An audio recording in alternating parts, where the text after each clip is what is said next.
Good morning friends. एक और बार आप सबों को हमारे उद्धारकर्ता मुक्तिदाता प्रभु यीशु मसीह के सामर्थी नाम में जय मसीह की।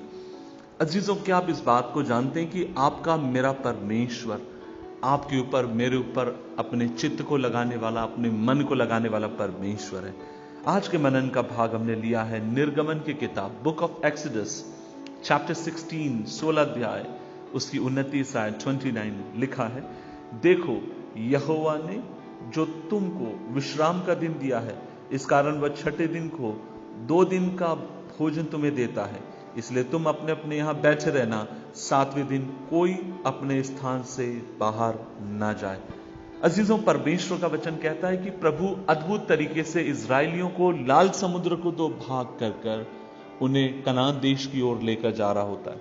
और आप और मैं देखते हैं वे एक सीन नामक एक मरुस्थल जगह पर पहुंचते हैं, जंगल में वे लोग पहुंचते हैं और फिर वहां पर वे अपने अगुवे के विरुद्ध में कुड़कुड़ाना शुरू करते हैं। इजरायली लोग वे मूसा के विरुद्ध में और हारून के विरुद्ध में कुड़कुड़ाते हैं और वे इस बात को कहते हैं कि इससे अच्छा होता कि मूसा तो हमें यहां मरने के लिए लेकर आया है, हम मिस्र देश में मर जाते, वो हमारे लिए क्या था, वो हमारे लिए भला था। लेकिन परमेश्वर का वचन कहता है, परमेश्वर का दीन भक्त मूसा इस विषय को परमेश्वर के पास लेकर जाता है और परमेश्वर का वचन हमें यह सिखाता है कि परमेश्वर आकाश के झरोकों को खोलकर उनके लिए स्वर्ग से वो मन्ना देता है। क्या था मन्ना का मतलब?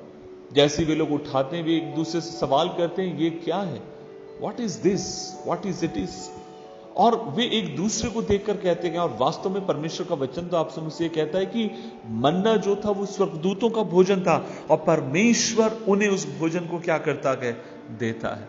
और प्रभु कहता है हर व्यक्ति हर दिन अपने अपने लिए मन्ना बटोर लेना।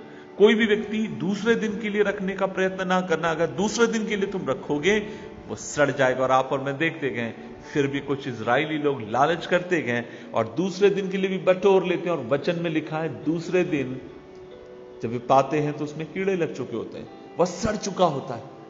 परमेश्वर ने मना किया था दूसरे दिन के लिए ना बटोरना, हर दिन के लिए जो तुम्हें मिलता है उसको खाते रहना, हर दिन मैं तुम्हें दूंगा।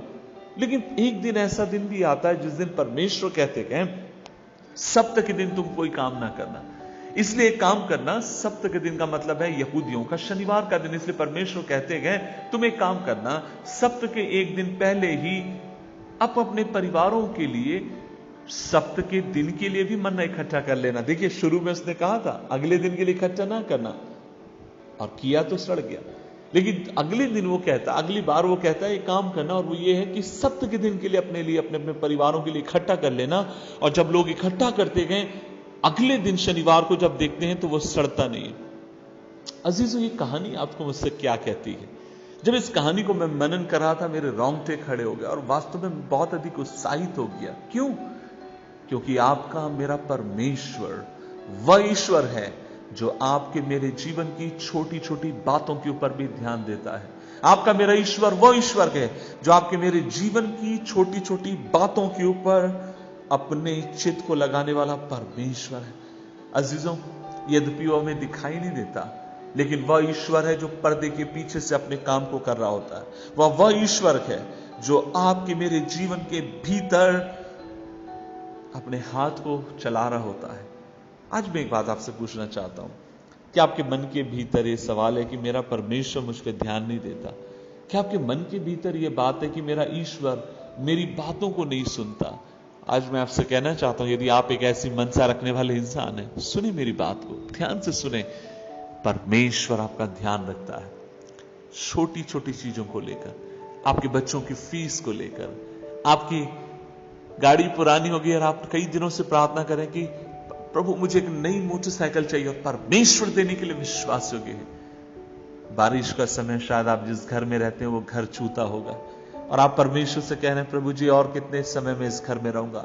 मैं आज आपसे कहना चाहता हूं आपका परमेश्वर आपके पर चित्त लगाकर है। आप बहुत लंबे समय से ऐसे व्यक्ति होंगे आपके घर में बीमारी ने कब्जा कर रखा होगा और आपको लगता है परमेश्वर कब हमें इससे छुटकारा मिलेगा। अब परमेश्वर का वचन कहता है उसका भी उसको ध्यान है। लेकिन आपका मेरा कर्तव्य क्या है? आपका मेरा कर्तव्य है वह जो कहता है उसकी बातों को मानकर विश्वास योग्यता के साथ आपको मुझे जीवन में आगे की तरफ बढ़ने की जरूरत है। आइए मिलकर आज हम प्रभु से प्रार्थना करें कि प्रभु हमें अनुग्रह दे कि हम तेरे प्रति ईमानदार और विश्वासयोग्य पाए जाएं। जीवन के जिस किसी पल में तू हमें लेकर चले, जिस चुनौती से तू हमें लेकर चले, हमें अनुग्रह दे हम हर चुनौती के मध्य में तेरे वचन और तेरे साथ विश्वास योग्य रहे। आइए प्रार्थना करें। प्रभु जी हम धन्यवाद देते हैं और हम प्रार्थना करते हैं तेरा जोरावर हाथ हम पर हो। आज मेरे भाई और बहनों के लिए मैं दुआ करता हूं प्रभु जी, जो नाना प्रकार की चुनौती से होकर जा रहे हैं, यीशु के नाम में प्रभु जी हमारी प्रार्थना है आप उनके जीवन की हर रुकावट को दूर कर, आप उनका ध्यान रखें खुदा, क्योंकि तू ध्यान रखने वाला खुदा है। यीशु मसीह के नाम से मांगते हैं, आमीन आमीन।